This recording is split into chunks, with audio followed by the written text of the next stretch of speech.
Hello, my fellow patrons. This is the washer machine. It is free to use.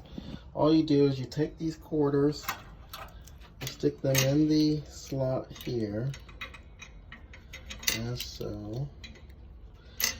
Once we get done sticking the quarters in, we're going to push the coin chute in.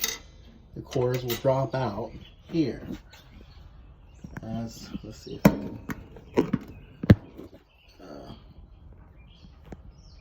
Okay, I'm just going to.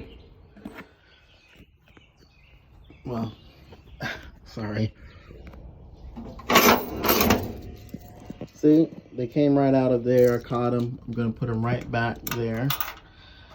And the wash machine is on now. You just put your detergent in, put your clothes in, close it, it'll start running.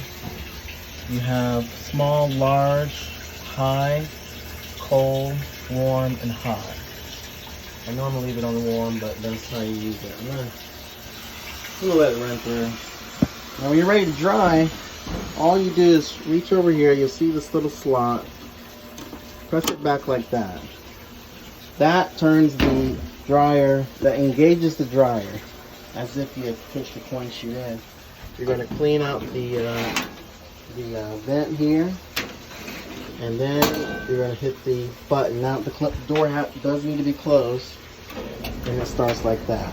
If the door is open, it won't turn on.